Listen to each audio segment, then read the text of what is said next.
Now time for the 7 things you'll be talking about today. Number 7.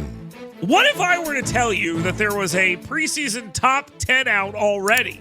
On3 Sports has one out for the 2025 college football season. You may be saying, well, that's really early.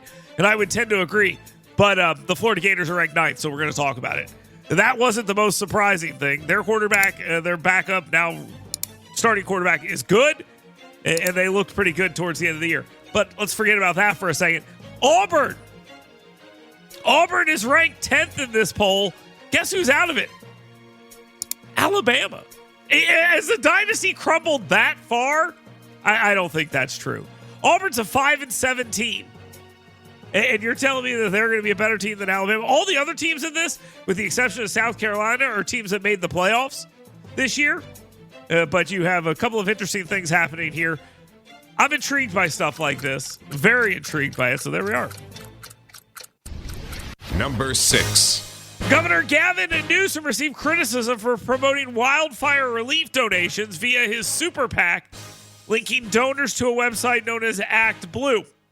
It's a money laundering organization.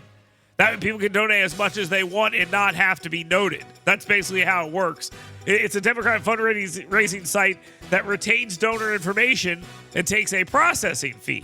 His spokesperson defended the move, highlighting the $450,000 raised for the California Fire Foundation and insisting none of the donations directly benefit Newsom or his PAC. However, they do collect email addresses. So if you donate using this way, the next time Gavin Newsom wants to send out a fundraising email, he'll use that list and he'll ask you for money that way. Lots of criticism being directed his way on this. Elizabeth Warren doing the exact same thing, the Democrat out of Massachusetts, doing the exact same fundraising scheme. Number 5. I'm not a big fan of Gulf of America. I like it better than Gulf of Mexico, but I want Gulf of Alabama. I mean, we need to be trying to put our fingerprints on top of everything we possibly can. U.S. Representative Barry Moore, Republican out of Enterprise, United States Senator Tommy Tuberville, Republican out of Auburn, they both backed President-elect Donald Trump's initiative to rename the Gulf of Mexico the Gulf of America, citing national pride and border security concerns. Moore, of course, co-sponsored the Gulf of America Act, introduced by Representative Marjorie Taylor Greene out of Georgia, which would require all federal agencies to update documents and maps with the name within 180 days. I love it. Trump just says something that I think is like off the cuff, and everyone's like, damn, that's a great idea. Let's go ahead and do that. Trump and his supporters argue renaming reflects American dominance in the region, while criticizing Mexico's handling of immigration and drug trafficking. No, this is a penis wagging moment. We all know that. Number 4.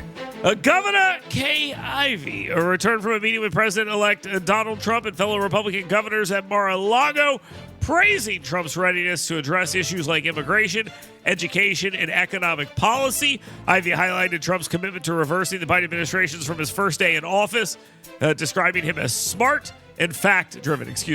Describing him as smart and fact-driven.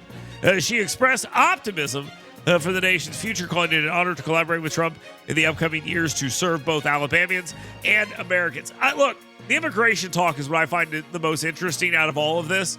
You have all these governors, including some Democrats, not that they were down here at all at Mar-a-Lago during this, but they're talking about working with the federal government to help them. It's very interesting because in the past, we've had the federal government fighting local authorities, stopping them from doing stuff. Now you're going to have a very active cooperation here. I'm a fan of this, a big fan. Number 3. Amid destructive wildfires in Los Angeles County, officials have faced backlash for slashing $17.6 million from the fire department budget while spending heavily on DEI programs. And then, of course, they're going to list those DEI programs. Midnight Stroll for Transgender Cafe, whatever that is. The Gay Men's Chorus. I believe that's the group that said, yes, we're coming for your little boys. That's the one. And a syringe exchange program for homeless drug users, which I got to believe there's some overlap between these three groups. Like, I'm just going to guess that there is some overlap between this. You have sighting, you have empty fire hydrants, overgrown vegetation, and you have a bunch of focuses on DEI, which we've all heard enough about. But this is what happened here. Fire Chief Anthony Marone acknowledged the staffing shortage, admitting the county lacked enough firefighters to handle the widespread blaze. Los Angeles Water Chief Yanis Quiones said the empty reservoir and broken hydrants were known about months before this happened. Number 2. President-elect Donald Trump's legal issues mostly resolved themselves over the weekend, with a couple of victories for the next president after he received an unconditional discharge in his New York criminal case. You could say that's not a victory. That's a victory, trust me. If you get found guilty of a bunch of quote-unquote crimes, and then they say, we're going to let you go with no penalty, don't do it again. I mean, that's a victory. It shows, A, nothing's happening to you, and B, this is garbage. He avoided jail time, but he became the first felon, and put that in quotes, to enter the White House. And yes, he will become that very soon. But on Saturday, Special Counsel Jack Smith resigned from the Justice Department following the completion of his criminal investigation into Donald Trump. Another failure here, and this includes handing the classified documents off, and they will try their best to get those released. So good luck, everyone. This isn't quite over yet. Now, time for the number one thing you'll be talking about today. Well, Central and North Alabama experienced widespread snowfall at the end of last week. Accumulations ranging from 2 to 4 inches in the Tuscaloosa and Birmingham metro. Killen got the highest total, of 6.5 inches. 6.5 inches. Eider had 5.5 inches. Haleyville, 5 inches. Triana, 4.5 inches. Coleman, 3 inches. And then, of course, how can you talk about snow in the state of Alabama when you don't say how much snow Bryant-Denny Stadium got? I thought it was Saban Field at Bryant-Denny Stadium. Put some respect on that name.